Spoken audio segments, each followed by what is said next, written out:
des internautes yéen ñi safoo di seetaan étoile jamono saa su nekk ñu leen di wax ni wéy leen di abonné chaîne bi chaîne d'actualité la tey nag ku gis ndaje mi xam ne ndajem jeunesse la ndajem sport la ñu ne kan moo amal ndaje bi nag ñu daal ni Omar Dramé nekk président secteur primaire bi di yëngu ci wàllu politique tey nag moo dajale jeunesse Joal Fadiouth fas yéene leen delloo njukkal équipe yi nga xamante ni ñoo jàll ci huitième de finale bi mu ekkati 16 paires maillot daal di leen koy accompagner ekkati enveloppe bu 150 000 daal di koy doolalee jaune bu Joal Fadiouth kenn ku nekk xam na ni Joal Fadiouth ren football bi xawoon naa gëllu góose wante ak Omar Dramé ak li mu indi ci commune bi ñu bëri amaat espoir ñu bëri daal di seen xol daal di féex président ASC yi ñu fa représenté ASC yi ñëpp daal di rafetlu mbir mi daal ni lii Omar Dramé def kat yàkkamti woon ñu gis cadre yu mel nii doolu wàññeeku ci seen dëkk dimbali leen Omar nag ni moom lu mu am Joal Fadiouth moo ko gënal tey lu muy def Joal Fadiouth la koy indi dañ leen di bàyyi ak ndaje beeg Omar Dramé ak li fa xew.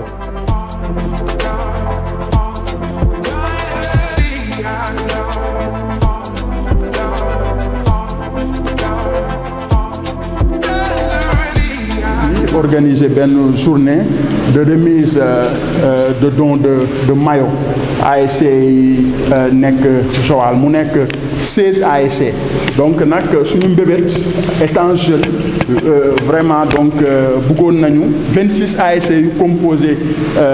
zone bi zone 9 ñu dote leen ay maillot mais yàlla dafa def xëy na suñu doole foofu la yem pour l'instant donc je pense que après ñu nañu continuer poursuivre yeneen ASC yu des ñu fexe donc ñu jox leen ay maillot mais loolu rek donc cadre bu muy dugg rek mooy parce que ñun dañoo dëkk Joal ñu gis ne moo ñu jox lépp fii la ñu donc juddoo fii la ñu yaroo fii la ñu jàngee am suñu diplôme dem ba yàlla am as tuut lu ñu wërsëkal je pense que au retour suñu amee dara dañ koy apporter donc au niveau de la commune loolu donc moo ne woon sabab bi tey ma waxtaanoon seeg président zone en même temps aussi ma profito appuyer zone bi parce que ñoom aussi dañuy am ay difficultés d'organisation am problème moyen parce que gis nañ ne donc voilà moyens yu ñu war a am subvention yi parfois des retards ma jox leen benn enveloppe boo xam ne symbolique bu 150 000 pour appuyer leen loolu yëpp day entre dans le cadre n'est-ce pas fexe ba sport Joal mun a dox donc ñuy profito aussi wax ne stade bu ñu fubalee nawetaan yi mu nekk vraiment si ay difficultés parce que Joal mérité na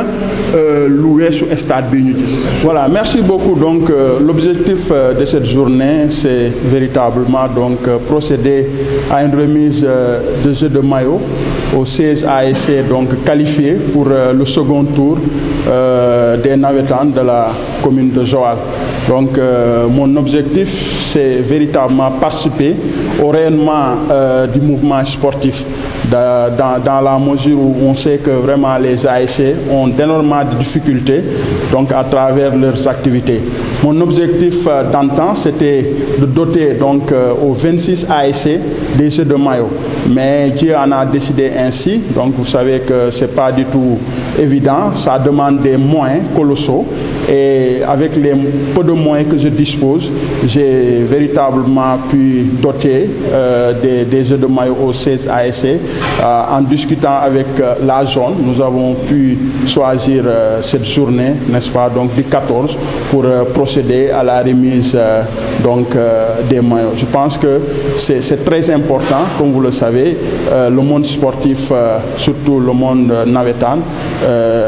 ont toujours des difficultés. Nous savons que les ASC n'ont pas de moyens qu'il faut et une fois donc si vous leur dotez des maillots, je pense que c'est un soulagement et c'est très important et je pense que je vais continuer dans cette perspective. Les ASC qui restent, je ferai en sorte pour véritablement leur doter des jeux de maillot comme je viens de le faire avec les 16 ASC. Non, vous savez, donc j'ai même oublié aussi de dire que la zone aussi, donc j'ai remis une enveloppe financière de 150 000 à la zone pour leur soutenir dans le cadre de l'organisation des activités. Donc je pense que au-delà, n'est-ce pas, de mon statut de responsable politique de la mouvance présidentielle au niveau de la commune de Joal Fadiouth, cette journée revêt un caractère sportif. Donc il y a tous les ASC qui sont présents, les 16 ASC. Nous savons que chacun a une appartenance politique ou idéologique. Maintenant, comme c'est la commune qui en a besoin, c'est le cadre du monde sportif, donc véritablement, étant aussi un fils de Joal, parce que nous n'avons rien que Joal. Donc Joal nous a vu naître, grandir. Nous avons obtenu tous nos diplômes ici à Joal pour ensuite aller à l'université et aujourd'hui être un environnementaliste. Je pense que si nous avons donc quelque chose à faire au retour, ça serait donc au niveau de notre commune. C'est dans cette circonstance, c'est dans ce sens que véritablement j'ai décidé donc de doter donc des maillots aux ASC. Et vous savez, comme on a l'habitude de le dire, donc nous sommes des responsables et que si chacun au niveau de la commune apporte sa pierre à l'édifice, je pense qu'on pourra donc développer la commune, Joal qui est dans des difficultés. D'ailleurs, lors, n'est-ce pas, donc des échanges entre les ASC, c'est même au-delà, n'est-ce pas, donc de l'esport. Il y a l'éducation qui est en difficulté. Nous avons des problèmes d'inondation, nous avons des problèmes d'assainissement, d'environnement. Donc, il y a des écoles qui sont en ruine. Je peux donner l'exemple du CM Lamine Senghor ou Ali Diouf, école 2. Donc, c'est pourquoi, à travers cette antenne, je profite pour lancer un appel aux autorités étatiques, n'est-ce pas, de venir en aide, en commençant même par la municipalité, Madame le maire, donc pour véritablement essayer de juguler donc des efforts, de fournir davantage des efforts pour sortir donc Joal des difficultés. Je pense que si chacun fait de sa partition, je pense que Joal pourra donc sortir de ces difficultés. Et je profite aussi donc de l'occasion, comme nous sommes aussi donc des acteurs politiques, n'est-ce pas, donc de faire, de donner donc mon imprégnation par rapport, n'est-ce pas, au nouveau gouvernement qui vient de mettre et notre maire qui est dans la commune, qui n'est pas retenu dans ce nouveau gouvernement. Je pense que étant fils de Joal, étant donc jeune, je pense que c'est quelque chose que vraiment nous pouvons magnifier dans la mesure où donc on sait que quand on est autorité et maire dans une localité, tu as beaucoup plus d'opportunités pour aider ta commune. Mais malheureusement, nous avons constaté qu'elle a été donc défenestrée et peut-être c'est le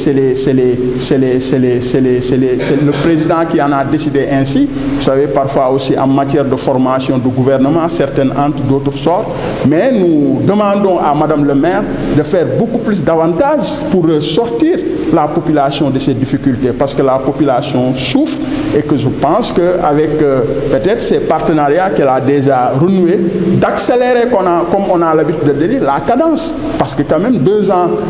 d'exercice sans véritablement un résultat probant, je pense que c'est compliqué. Bon, étant donc un membre de la mouvance présidentielle, je lui rappelle donc, ou bien je lui demande vraiment de faire en sorte pour ressortir la population de ces difficultés. La population souffre, on en a besoin. Et je pense que donc à travers votre antenne, elle va nous entendre et qu'elle fera davantage, beaucoup d'efforts pour que véritablement Joal sorte de ces difficultés. Je suis n'est que le président de la zone 9 de Joal Fadiouth, le mouvement navétane. waaw xanaa di ko rafetlu di ko féliciter aussi si initiative bi mu jël parce que lu toll ni 16 ASC yu war a dem beneen étape maanaam les 8e de finale nga woo leen tey pour may leen ay jeux de maillot yu rafet yu mucc ayib loolu mënuñu lu dul di koy rafetlu di koy remercier aussi di ko si sant di ko si gërëm. Bon lu mel nii bariwul luñ koy am si ay bonne volonté surtout si jeune parce que en tant que jeune li mu def nii lu rare la si mouvement navétane bi d'habitude si municipalité bi ak ñoo xamante ne peut-être am nañ ay ndomba tànk si wàllu nguur gi lañ koy faral di gis mais étant jeune di ñëw di apporter ce soutien si le mouvement sportif si association de jeunes yi bariwul luñ koy gis kon nag mun nañ ne peut-être que c'est une grande première mu commencé ci notre frère Omar Dramé ñu ko ci sant di ko ci gërëm bu baax a baax voilà. waaw loolu mosuñu see jóg parce que avant ñoo commencé sunu activité ñun la zone nous avons organisé une journée de réflexion, de concertation et de sensibilisation waxtaan ci wàllu violence bi sous la présence de la municipalité du commandant de la gendarmerie de Joal Fadiouth et beaucoup d'autorités et de toutes les ASC ñu def une journée boo xam ne yenn la woon doon waxtaan ci violence waxtaan ci li nga xamante ne moom mooy mën a demal nawetaan bi ci kanam kon nag loolu mosuñu see jóg te duñ ci jóg incha allah rabbi parce que nawetaan ak violence dañoo yaakaar ne dafa ànd mais ànduñu saa yu violence amee rek yàqu-yàqu day am moo tax du ñu jóg ci xeex violence du ñu jóg ci sensibiliser ASC yi pour que lii di violence ñu mën ko fee jëlee. waaw yaakaar naa ne wàllu terrain bi c'est une vieille doléance au moment où nous parlons les autres membres de la zone ñoom ñu koy stade parce que dafa taw démb pour que ñu évacuer ndox mi pour que demi-finale bi war a am ñu mën ko sauver kon condition yooyu metti na trop kon war nañu ci mën a dimbali bu baax a baax am na ay projets yu ñu teg ñu ngi ñaan aussi mu aboutir. Sans cela dina métti trop footballu dëkk bi footballu commune bi dem ci kanam parce que li war a njëkk a développer le sport moom mooy nga am infrastructure yu mucc ayib kon nag tey jii commune bi loolu rek lay jooy infrastructure yu mucc ayib loolu lay ñuy jooy te ñu ngi koy xaar daal. waaw boo xoolee nag la commune de Joal Fadiouth bokk na ci commune yi ëpp cadre ci Sénégal ci Sénégal tey lii sunu jeune frère bi def muy Omar Dramé bu fekkoon cadre yi ci dëkk bi yëpp cadre yi ci commune bi yëpp noonu la ñuy def ku ci nekk nga andi lu tuuti pour commune bi je crois bien que commune bi dina dépasser bi kon mun nañ sax bañ a xaar état ci yenn détails yi na ku nekk rek jàppee ne commune bi fi nga juddoo fi nga yaroo li nga doon tey commune bi moo tax nga doon ko kon en retour war nga am loo andilaatal commune bi nga jaarale ko ci sport jaarale ko ci santé jaarale ko ci éducation parce que commune bi soxla na loolu trop kon cadre yi nga xamante ne peut-être kay nekkuñu ci dëkk bi il est temps ñoom ñu delloo njukkal dëkk bi maanaam li dëkk bi def ci ñoom ñu delloo ko dëkk bi jaarale ko comme ni ma ko waxee tout à l'heure ci sport éducation santé surtout trois côté yooyu voilà.